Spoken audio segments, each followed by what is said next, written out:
Dzień dobry, cześć. Witam wszystkich bardzo serdecznie z nadlipcowego Bałtyku.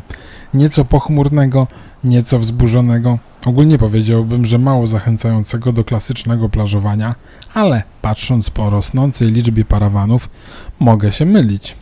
Wypijmy kawkę lub też może coś innego ulubionego. I już opowiadam, gdzie jesteśmy, co robimy i gdzie się udajemy dzisiaj. Wspólną wycieczkę zaczynamy w Międzywodziu. Link pineskę do kawiarni z widokiem na stojaki rowerowe znajdziecie w opisie filmu. Zaczynamy w Międzywodziu, bo łatwo tu dojechać z Wolina, z Dziwnowa lub z jakiegokolwiek innego miejsca na trasie Velobaltiki, na przykład na wschód od wyspy Wolin. Wzbierający sezon i co za nim idzie coraz większe fale plażowiczów, mogę chyba tak powiedzieć, że natchnęły mnie do wyszukania takiej trasy, dzięki której będziemy mogli uciec od cywilizacji nawet w samym środku wakacji w szczycie sezonu. Dzisiaj nie będzie milionów kilometrów, będzie bardzo spacerowo, a nawet bym powiedział, że trochę będziemy spacerować. Zainteresowani? Zaintrygowani? Jeżeli możecie, to usiądźcie wygodnie. Zapraszam na wspólną wycieczkę.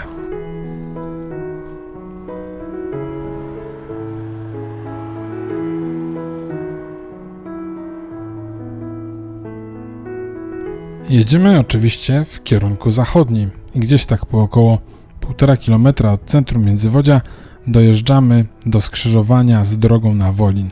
Więc wszyscy wycieczkowicze, którzy planują sobie taką eskapadę właśnie z Wolina, do Międzywodzia, do centrum nie muszą zjeżdżać.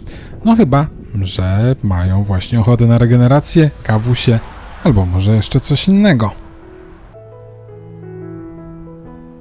W każdym bądź razie to niegładki asfalt Velobaltiki będzie dzisiaj naszym głównym bohaterem, a nierówności, odludzie i zmęczenie.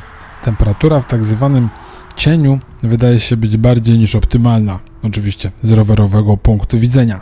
Tak więc te 6 km równiutkiej cyklostrady mija nam w okamgnieniu i w takim oto mało charakterystycznym miejscu, gdzie ewentualnie można się wspomóc drogowskazem agroturystyka skierowanym w drugą stronę, tutaj skręcamy w prawo w las w stronę wybrzeża.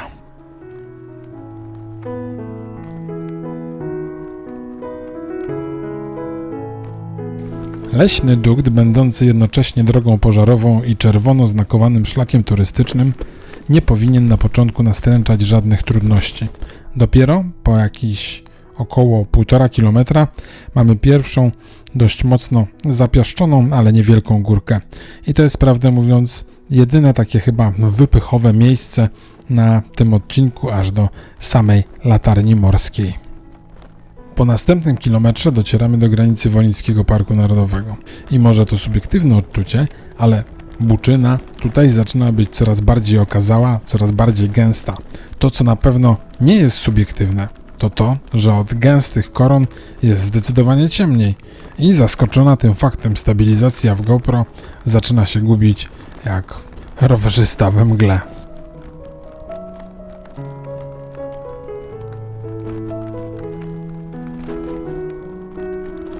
Paradoksalnie zjazd z drogi pożarowej zdecydowanie polepsza trakcję. Ścieżka leśna, którą teraz wiedzie czerwony szlak, jest zdecydowanie twardsza, ubita, a opona nawet na liściach i igliwiu lepiej się zachowuje niż na piaszczystych nierównościach. Mówię tu o trekkingowo-gravelowych oponkach, gdyż posiadacze 2,5 calówek być może nie odczują różnicy w ogóle. A moje opony to już w ogóle raczej do asfaltu ciągną bardziej niż do lasu. No ale właśnie, jedzie się tutaj jak na tak zwany teren bardzo, bardzo fajnie. No ale też nie mała w tym zasługa samego miejsca. Las jest urozmaicony tutaj, teren nieco pagórkowaty, acz nie przesadnie trudny. Jest tu totalnie pusto. Idealne miejsce na ucieczkę, gdy gwar nadmorskich deptaków zbyt mocno da się nam we znaki. Starodrzew Buczyny Pomorskiej w tym miejscu jest objęty ochroną ścisłą.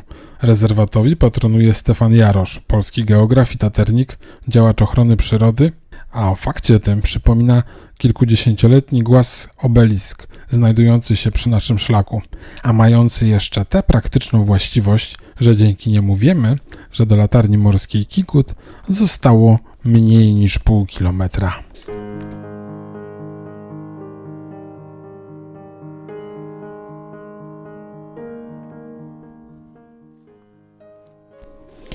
O, pierwsi ludzie od jakiejś godziny. Latarnia Kikut pod Wisełką jest relatywnie popularnym miejscem turystycznym, co oznacza, że czasami napotkamy tu na spacerowiczów czy nawet rowerzystów. Latarnia jest zautomatyzowana i nie jest udostępniona do zwiedzania. Co jest tym bardziej ciekawe, że w polskich źródłach podaje się, że jest to dawna wieża widokowa. Natomiast według niemieckich pierwsza budowla z 1826 roku była latarnią morską w formie holenderskiego wiatraka bez skrzydeł. Spłynęła w 1839 i została odbudowana rok później.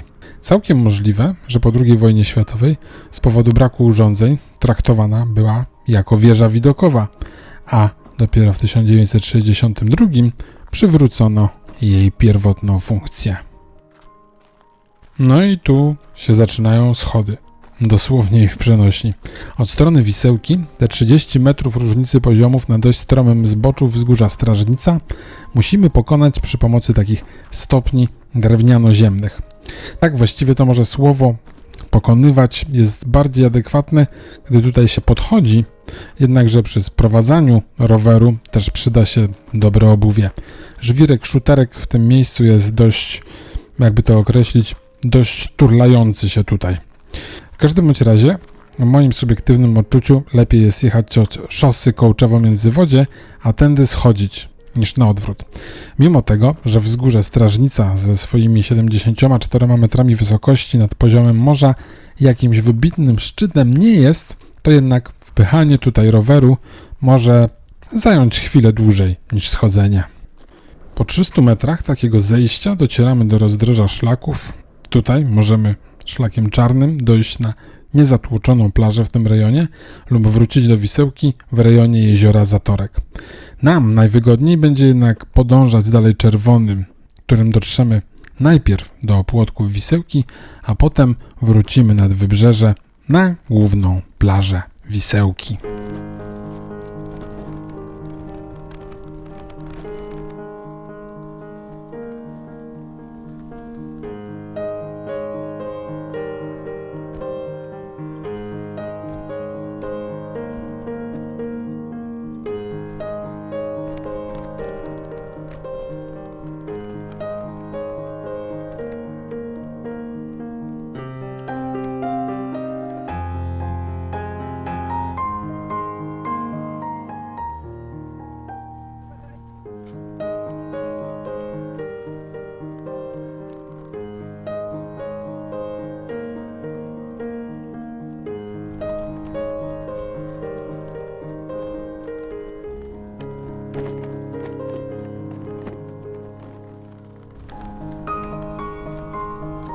Karczma na wydmach przy plaży w Wisełce to jedno z tych miejsc nieprzytłoczonych nad morskim nadmiarem wszystkiego. Jak dla mnie trochę za wcześnie na obiadek, tym bardziej, że trochę wysiłku jeszcze przed nami. Ale dajcie znać w komentarzach, jeżeli ktoś był. Jak ceny, jak kuchnia, ogólnie jak wrażenia.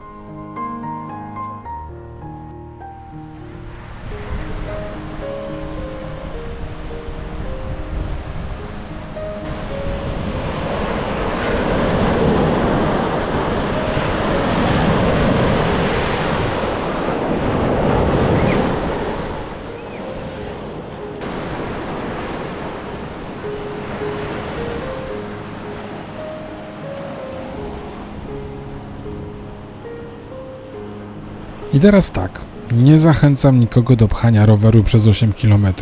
Nie zachęcam również do zapiaszczania napędu lub do innych występków przeciwko sprzętowi. Jeżeli ktoś po obejrzeniu tego materiału nabierze ochotę na zwykły spacer, to fajnie. Jeżeli ktoś pomyśli, że przy mokrym, posztormowym, podeszczowym piachu łatwiej będzie przeprowadzić rower, zapewne będzie miał rację. A jeżeli rzeczywiście do tego nie zakręcicie korbą i nawet przeczyścicie nieco napęd po spacerze, to może nawet nic nie będzie zgrzytało i wielkie zło się nie stanie. A wszystkich oburzonych moim traktowaniem roweru Przepraszam i zapewniam, że po całym eksperymencie napęd przeszedł wszelkie niezbędne zabiegi. Najtrudniej jest się chyba przebić przez strefę zamków z piasku, szańców i innych budowli o charakterze wybitnie obronnym. Nie dalej niż pół kilometr zaczynają się totalne pustki. Wilgotny piasek po sztormie i po deszczu pozwala na przepchnięcie bicykla w wielu miejscach nawet z dala od słonych fal. Od tego miejsca spacerowicze już są naprawdę rzadkością.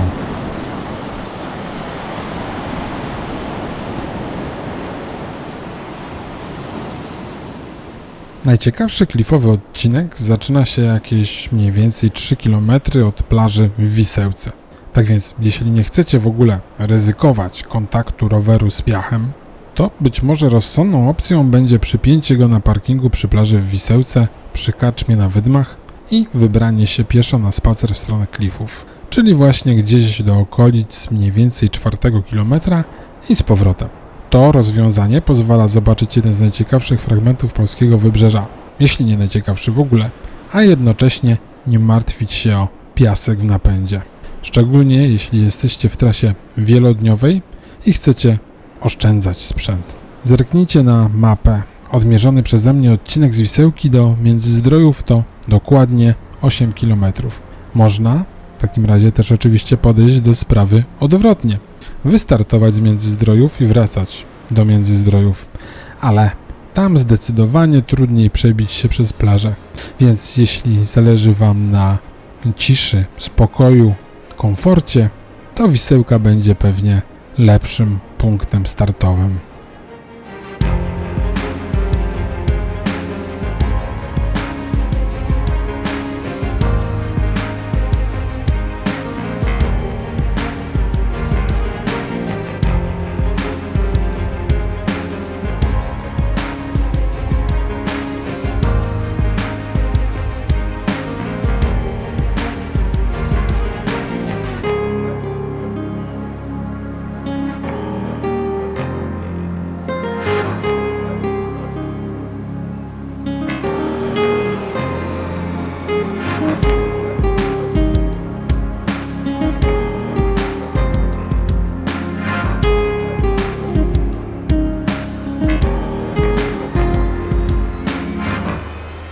Chociaż początkowo może się wydawać, że mamy do czynienia z po prostu nadmorskimi skarpami, to im dalej, tym klify są nie tylko coraz wyższe, ale też coraz bardziej strome.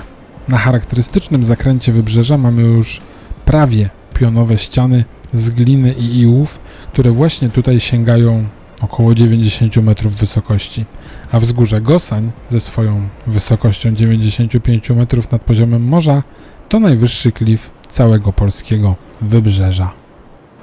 Klify w Wolińskim Parku Narodowym są nazywane aktywnymi klifami, gdyż wzniesienia stopniowo się osypują, a materiał zsuwa się na plażę i stopniowo jest zabierany przez Bałtyk.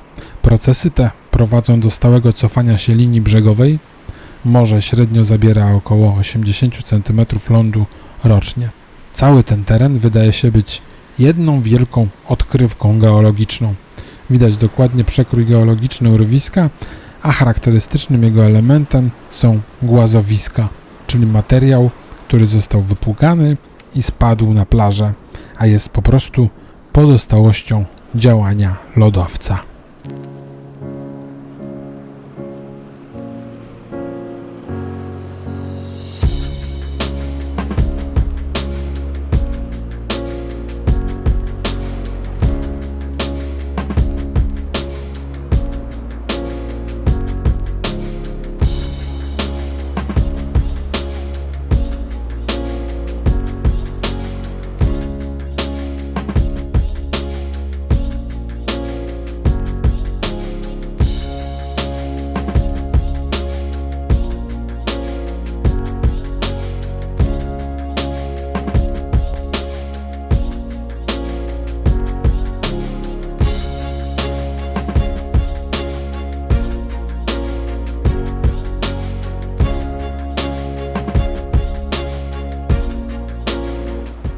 Jeżeli będziecie planować wycieczkę w rejon klifów z zamiarem przejścia całości z Wisełki do Międzyzdrojów lub odwrotnie, a nie spacer tam i z powrotem, to zwróćcie uwagę na warunki pogodowe i komunikaty meteo z uwzględnieniem prognozy sztormowej.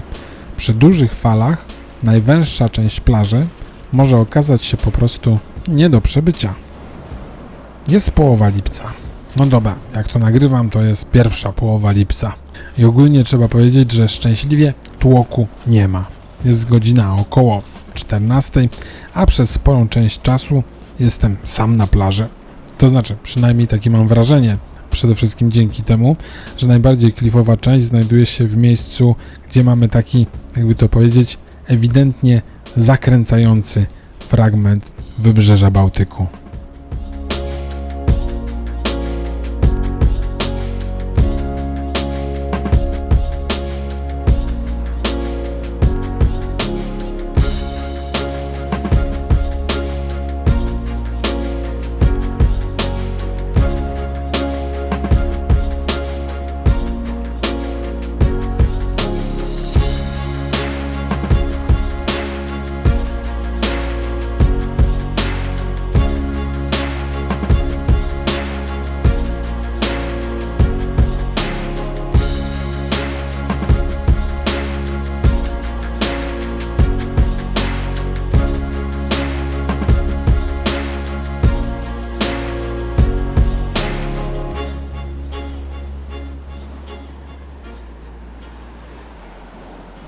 Od schodów na Kawczą Górę już nie będziemy się czuć tak samotni. I wrażenie samotności z każdą chwilą będzie, jakby to delikatnie ująć, coraz słabsze. No chyba że, tak po chwili zastanowienia, poczujemy się z kolei nagle osamotnieni w tłumie. To też jest możliwe. Wydobądźmy się zatem z tego labiryntu już przy pierwszym zejściu plażowym, odpiaszczmy nieco napęd i jedźmy po prostu przed siebie. Tutaj kończy się nasza wspólna ucieczka od cywilizacji. Można nawet pokusić się o stwierdzenie, że kończy się w sposób nagły i brutalny. Ale może dzięki temu wspomnienia i wrażenia z klifowego wybrzeża będą jeszcze bardziej wyraziste? Jeżeli tak, jeżeli dzisiejszy spacer przypadł Wam do gustu, to dajcie znać YouTube'owi, że to bardzo fajna wycieczka była, za pomocą łapki w górę. A jeżeli dotarliście do tego miejsca, a jeszcze nie subskrybujecie tego kanału, no to teraz jest idealny moment, żeby to zrobić. A jeżeli jeszcze do tego podzielicie się wrażeniami z tej eskapady z kimś znajomym, tym bardziej będzie mi miło. Dziękuję również za miło spędzony wspólnie czas. Żegnam się tymczasowo i do następnego razu. Cześć.